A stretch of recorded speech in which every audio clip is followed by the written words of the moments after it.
Hello, everybody, and welcome to our YouTube channel.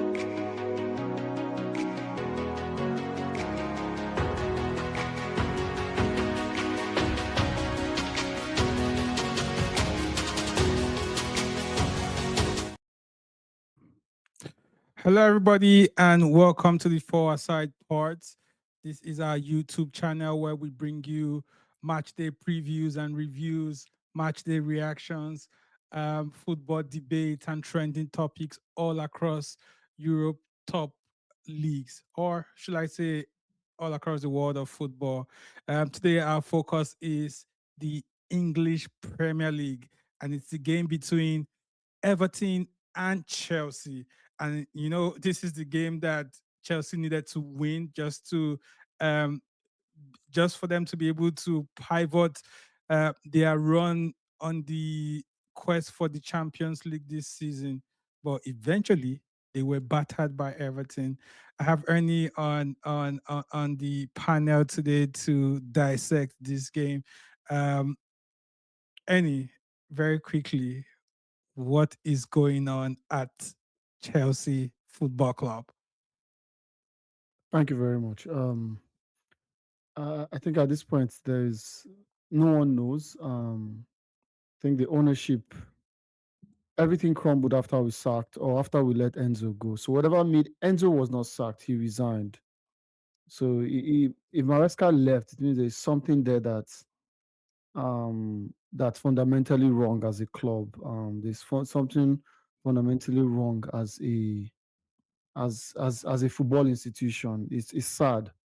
Um, Honestly, we've been through this before. I think maybe that's why. I mean, if like I said, you've been supporting this club for 20 years plus now, you would grow a thick skin of knowing how to.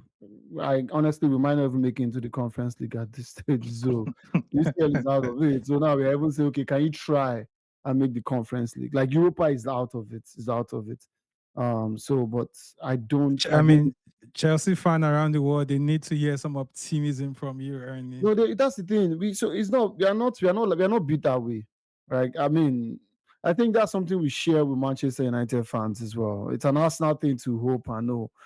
When it was bad for Manchester United, you guys were clear. Like this is shit. We might not get relegated, but yes, this is shit. So I think we are at that stage where nobody knows how to play football in that team. Yeah, Pedro has gone worse, and I can't blame the guy when he knows his backup is worse than him. I mean, so the guy, so he feels untouched because I mean, Delap is going to be Delap, and there's an overall, bro. You know what? I don't even go. I'll allow you. I mean, where the fractions feed into, but it was this is the worst, and we have the worst goalkeeper in Sanchez. I don't even, this. I can't even blame Liam at this point. It wasn't a coaching problem, to be honest. This was just players who were unintelligent. His coaching problem did not tell Sanchez to be just so inept, so lack of no. I've not seen it's not this bad. Like, and this is why I think I blame the owners again, right? Shipping people like this into the club, people like Sanchez they are second choice keepers for us. Yes, when the main guy is bad, I can't have Sanchez wearing number one. It's shameful, shameful, right? But It- you- it is what it is. there are so many things to unpack in this game, but since you have started with Sanchez, let me ask you this question. At some point this season, before Liam came, there Mm. was a bit of stability with Sanchez. He hit this form that Chelsea fans were beginning to trust Sanchez more. But since Liam came, it looks like Sanchez was made to play to instruction, holding the ball and playing the ball, and he wasn't just kicking the ball long anymore. So, do you think that is solely Sanchez's fault, or is him adjusting to Liam that has made him to be This is so total shit? 100% Sanchez's fault. See, where I learned this was you see the game, the first leg at in Paris when Jorgensen was messing up the whole place.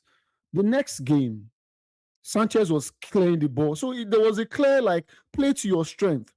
Keep the ball when you can keep the ball. Yes, Sanchez made some short passes, but when he felt he was uncomfortable, he went long. The one time he wanted to be stupid, Beto almost caught him.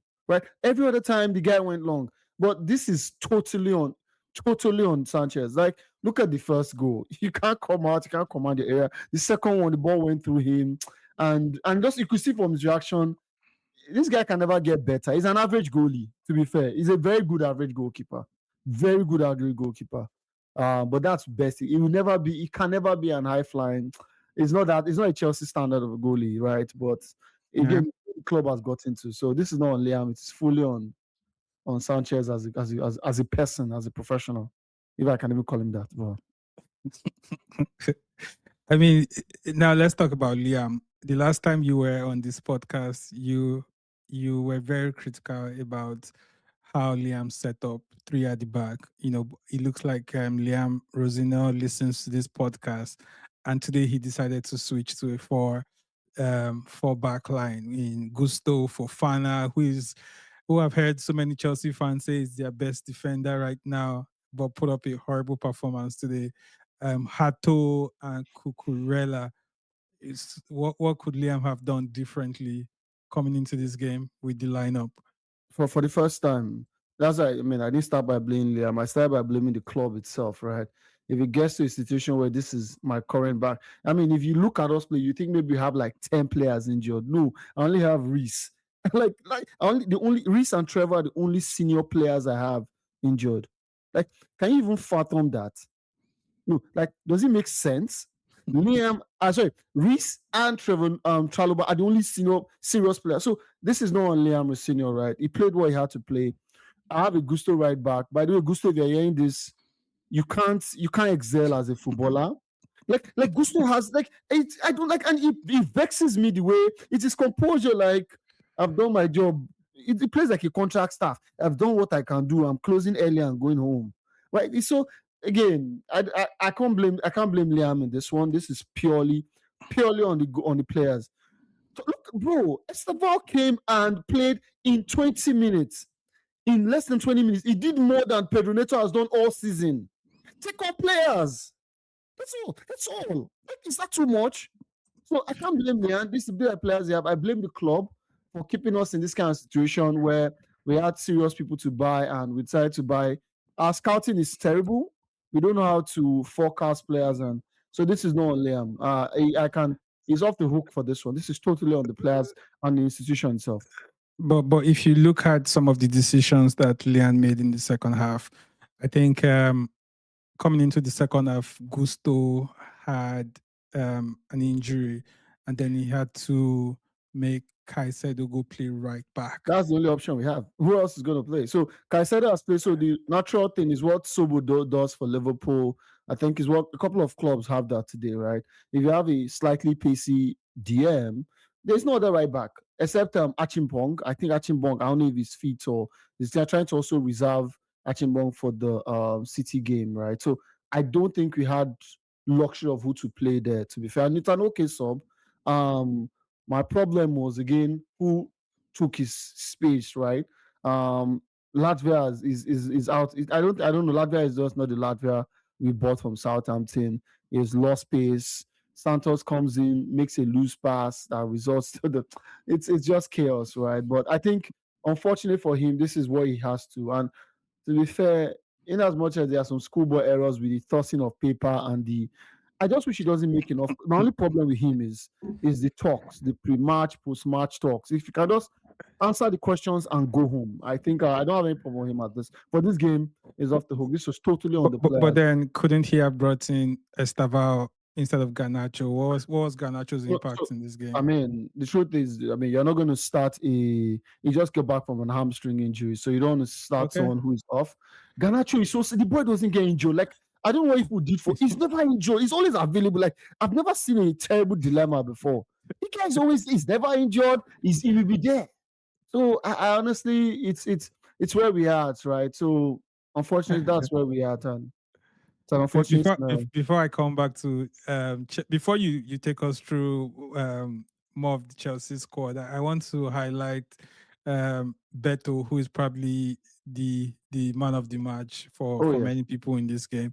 Beto has practically struggled all through this season to score. I think he has come into this game 4 goals, and with he's with the goals he scored today. That is taking him up to what, 6. 6? You know, against the what you make of your defense? That we You don't have a know, defense. in We don't have a in defense. Fofana that you guys rate as your next It wasn't. next Nobody star. rated. None of us. No serious player rated Fofana. One, he's injury prone. He can wake up tomorrow and have pull up something. It's like my best defender in the last 2 seasons has been Levi Colwell. We said that without a shadow of a doubt. Levi Colwell, good on the ball, aerially strong. Is a Coban bred, right? Not Fofana. Fofana, I honestly don't even. Yeah, he's a decent guy, but I rate Trevor over him, right? Look at this. Is not the first time. This is not the second time Fofana has done something just so unintelligent like what he did. He does this week in, week out. So there's nothing new there. Beto, who has not scored, God knows when, catches. Anybody can score. I think if I were put up with Jersey and I would score against the Chelsea defense. They're uncoordinated. So that's again, Mm. it's a talent problem. It's a talent problem. Fair enough. But one of your most informed player, João Pedro, who has scored 11 goals away from home this season. What happened to him today? Pedro is having a He, dip in form. He's having a dip in form, and that's unfortunately he's having a terrible dip in form. Unfortunately, he has to still be played. I can assure you, João Pedro starts that game against Port Vale. That's how bad we are. Like we are playing Port Vale, a third-tier team, and I have to start my best striker because why? My next best striker is the worst footballer on the planet. So it's fatigue there. This guy has played every game. I played this guy against Wrexham. I'm playing him against Carabao Cup, FA Cup, Champions League. Like so, at one point, I can't. And while Pedro's game is high intensity. He's a presser, so he comes deep. He covers, so he's not just waiting. It's not like a Sheshko who's waiting. No, he's coming into playing. So that's a lot. yeah. So it's sad. It's so annoying, right? That this is where we are.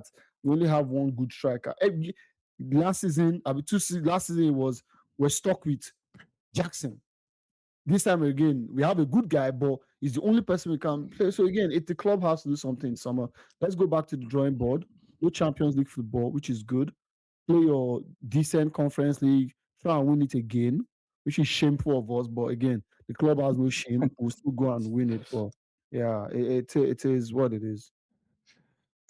Realistically, this would have been a good opportunity for Chelsea to, take advantage of Manchester United dropping I points. told you all, man. I told you And all. of course, Liverpool dropping points. Winning here today would have closed the gap between. You probably would have gotten close to Aston Villa. Yeah. But now, even Everton has closed the gap to Yeah. to, If to I'd won chase you today, guys. I'll be fourth. I'll be behind you. Yeah. If I'd wanted, I'll be goal difference ahead of Aston Villa. I'll be fourth today if I'd won this game. Right. But now I'm 3 points ahead of Brentford, Brentford and Everton. And if Brentford win, we'll be in the same Brentford point. is playing with Leeds City after this game. So if they win that Brentford game, wins. they'll be on the same point with us, but we'll just be there ahead of them by goal difference. That's where we're at, right? Where it's just a sad dilemma. And it's a very close call because from 12th, from Newcastle, from Bournemouth in 12th position to Chelsea, anything can still happen. It's Anything just can happen, yeah. six So points in between. it's where, Uh, yeah. I mean, where do you see yourself finishing? Where Again, do you I've see said it. Chelsea finishing? Hopefully, we try and make a Conference League spot. We don't deserve with the kind of ball we play. We don't deserve to even be in that Conference League spot. I think it's honestly part of me wants us to not even finish in top 6 or 7. Right? Let them lose money. No, I like Americans losing money. I mean, they are costing the global world money today anyway. Gas is up and stuff. So I think let Clearly can Todd Bowley, let them lose money, yes, and see how it feels. People pay money. People fly all the way from London to Merseyside to watch this game. And this boy's putting stinkers because why? You have people buying players who have no business being in the club. So honestly, hopefully we make Conference League at this point. Hopefully, but that's where we're at. I mean, the last time you won a game was against Wrexham in the FA Cup, and That's how so insane it is. is Yeah, is the FA Cup coming again? So do you see I might yourself lose to winning Port this? Vale. Who knows? We almost lost to Wrexham, by the way. So, in case you didn't remember that game, it was That should experience happen. just years. Yeah. Please, please, please. You guys shouldn't lose What? to Port Vale. You guys, this again, this is Stamford Bridge. You have the home Okay, advantage, maybe because it's please. Stamford Bridge, we might draw, then maybe go into extra time. Excuse me. Yeah, but I think that's where we're at. There's nothing. I'm not expecting anything. We start the same players we started today, and I have Man City afterwards. I think the bigger issue is I'm playing Man City afterwards. I'm banking on Man City to flop against me. Anybody I beat is due Yeah. to that terrible. Is due to being them being terrible, not my brilliance. Chelsea's never. We are not brilliant. It's 2 months to the end of the season, so I don't see any brilliance there. So here's what it is. I think there is about 2 weeks of international break at Oh least. yeah, Some of hopefully the someone. players that Yeah. you have out will be back by then. But yeah, any final thoughts? Again, it's a sad one for Chelsea fans. It's sad to see our club we go down. It's not fair to us as fans when you have owners who decide to treat this thing as a business. We fans, we treat this thing like family. We treat the club like family, and we have these folks coming here and try to make turn this thing to a business venture where you're trying to buy players on the dollar and make money off them. This is not right. This is unfair. It's not. This is not a club. We yes, we make money, but not. We literally made a loss last year, so I don't even know what kind of money we are making, right? So this is unfair. Our owners should get out of the club and sell to people who are serious about running clubs. If it's a money venture, they should go and buy Brighton. That's their. We are not a money making. We're not a selling sellout. That's my own thoughts. Annoying, but it is what it is. And there you have it. Thank you very much, Annie, for your analysis, for your comments, for your reaction on today's game. Um, and we'll put it to our viewers. If you guys have comments, if you have questions or predictions around Chelsea's coming incoming or the game that just ended, just leave a comment in the comment section. Remember to follow, like, and subscribe to our YouTube channel for our side pods. Until next time. See you. All right, guys.